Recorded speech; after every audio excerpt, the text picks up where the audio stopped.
we got Blake Griffin and the Clips on deck tonight. Going up against him, you almost just hope you don't end up on a poster. But I've never been one to just get out the way. I'm ready to step up, no matter the consequences. Gotta earn my stripes sometime, you know? Here we go.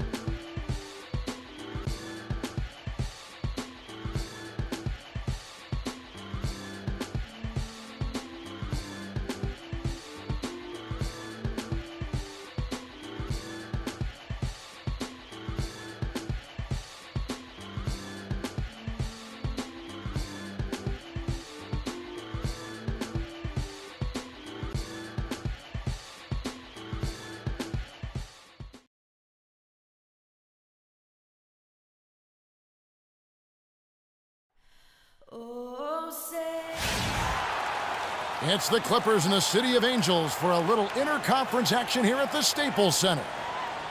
The Nets log another stop on their travel schedule, and today's matchup, still out of the lineup, is Austin Rivers. They want him healthy, guys. And I don't think anybody expected them to be playing this well in his absence, guys. Somehow,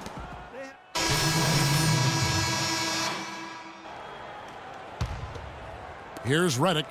Really played well against Sacramento in his last outing. So for Brooklyn now, Freak, he's in at 3. Hollis Jefferson is out there with Donald Sloan. And then there's Henry Sims. And it's Robinson in a power forward position. Yes, fans, Clark, and the one team they view as floppers is the Clippers. I don't like that word, but just kind of came out. Whether that is fair or not is up for debate, but it is certainly, I think, the perception. and I think there's some truth to that perception. I mean, multiple players have received fines for flopping on their roster. I mean, you can't run away from that, and the fans remember it, too. Oh, they do, yes, sir. And really, these are some of the toughest calls an official has to make.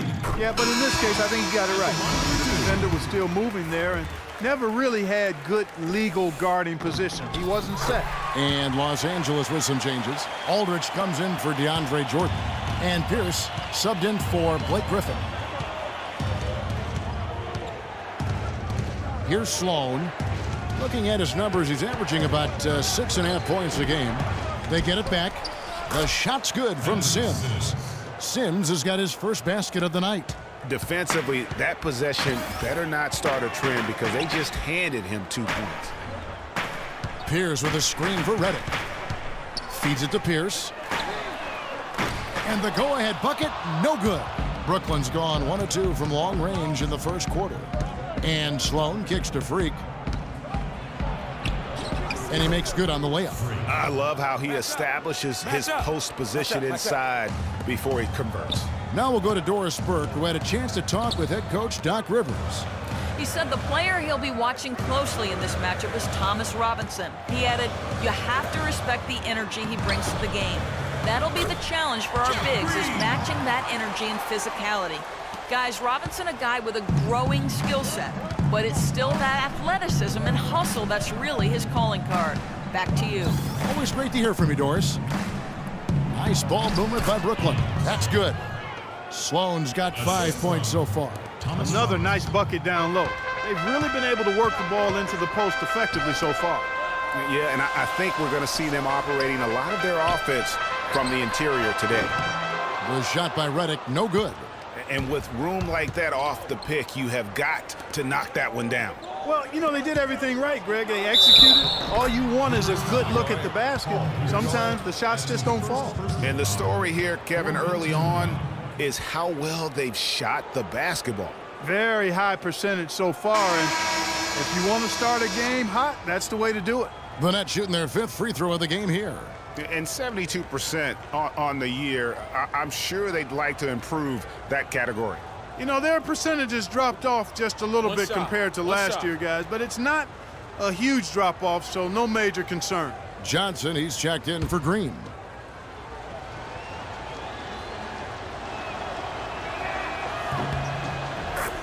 And Coach Doc Rivers wears multiple hats for this organization. Not only is he the head coach, but also in charge of all basketball operations, really the leader in a lot of ways for this team.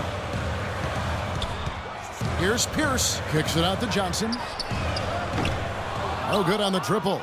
Tell you what, they haven't wasted any time getting into the swing of things on the board. And even this early, that's a good omen for the rest of the game.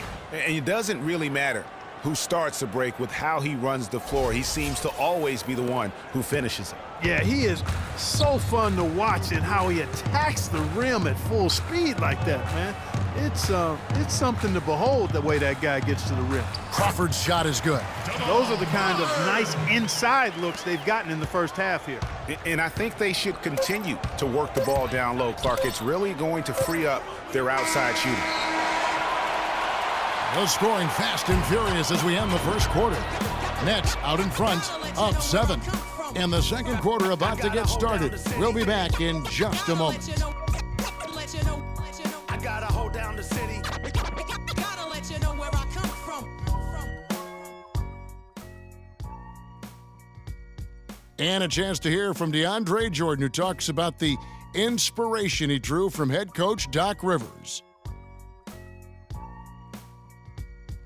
Doc told me, you should be. A strong case can be made that Jordan played like the Defensive Player of the Year, Clark, this past season.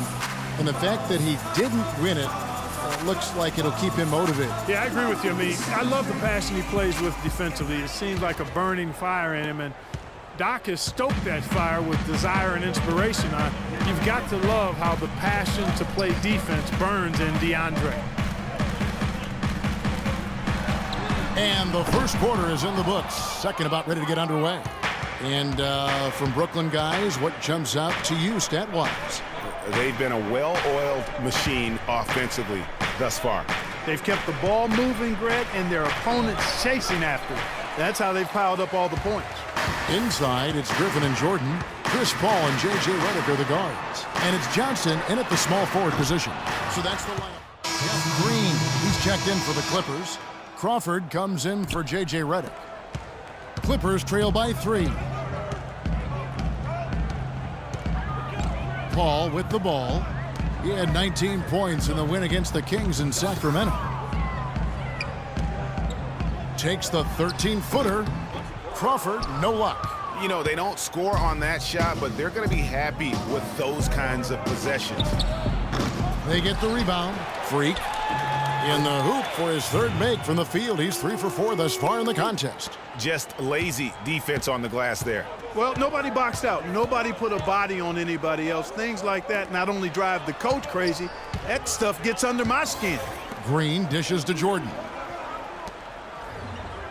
Griffin sets the screen for Paul. Down to 5 on the shot clock. Great touch on the 16-footer. Paul's got 4 this quarter. Don't take your eyes off of him because he can make plays from multiple spots on the floor.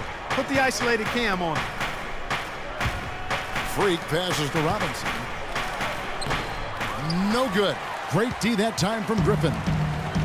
They could use a big shot here to get this offense going. Sure could, Kev. I mean, too many empty trips. They need some points. Now let's send it to Doris from the sideline. Well, Kev, Freak in the last matchup against the Jazz was not his usual self. He notched a few points and added a few rebounds as well. A trend sort of developing now. It's been a streak of less than stellar games. These are hard sometimes to break out of, and we'll be watching to see him try to do just that, Kevin.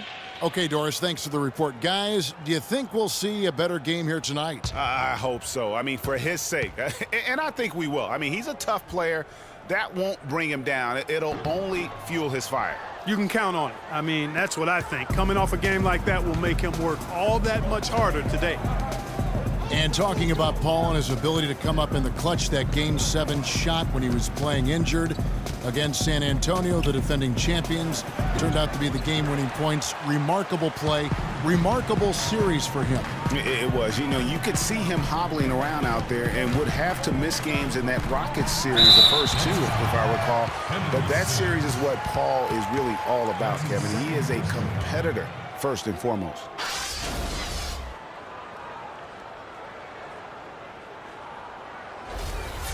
And a breakdown here, guys. The hustle stats for Brooklyn. Boy, they've really amped up the pressure at the defensive end, guys, and have piled up the steals in the early going.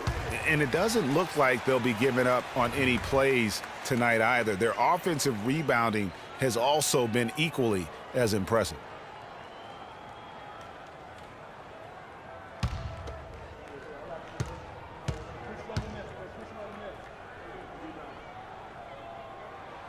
And it's tied up with that one. Boy, for Jamal Crawford, guys, it's been a really good career. Not many guys can maintain his level of quickness after 15 years in the league. I mean, but last season, he finally started to show a little wear and tear. And that's going to be a travel. This is disruptive.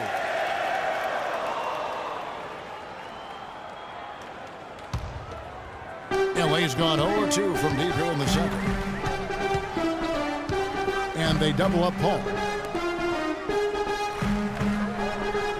Crawford outside. And the wide open shot from Green. And again, no good by the Clippers. And back to Crawford last season, he was down in field goal and three-point percentage. Plus, he battled with a calf injury that ultimately kept him out of 17, 18 games late in the year. Yeah, Kevin, but his deep range spread the floor when he was out there. He still has that presence about him that you have to honor him. And he also hits some very timely shots. A dangerous assassin who always needs to be accounted for. About 3 seconds between shot and game clock. Pass to Hollis Jefferson. At the elbow, it's Freak. Offensive rebound, Nets. That three off the mark.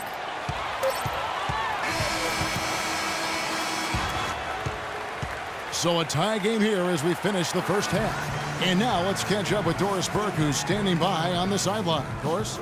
Hi, Kevin. Well, Doc, as we get into this...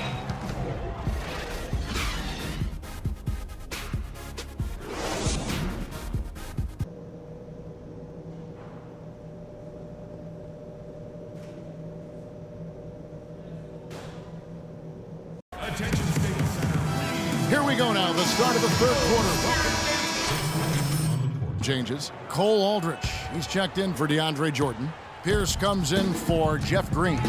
And J.J. Redick is subbed in for Jamal Crawford. And Brooklyn, looking who they've got.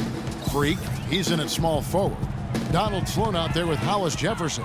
And it's Young, and it's Lopez in at the 5 spot. And Sloan kicks to Freak. Tipped away. Pierce with the steal. Fires the three. Good, and Paul gets the assist. Paul's got his 7th assist in the game. And a look at how the hustle game has been going for Los Angeles. Their high-energy defensive effort has paid off for them, guys, with more than a few steals over the course of the ball game. They have, but you also can't overlook how well they've defended the rim, as they've challenged every shot and also got... Whoa! That's moving! Nasty. Excellent work there in transition. Yeah, I think it's always better to go early in transition, to attack when it's there, because oftentimes you can beat the defense down the floor.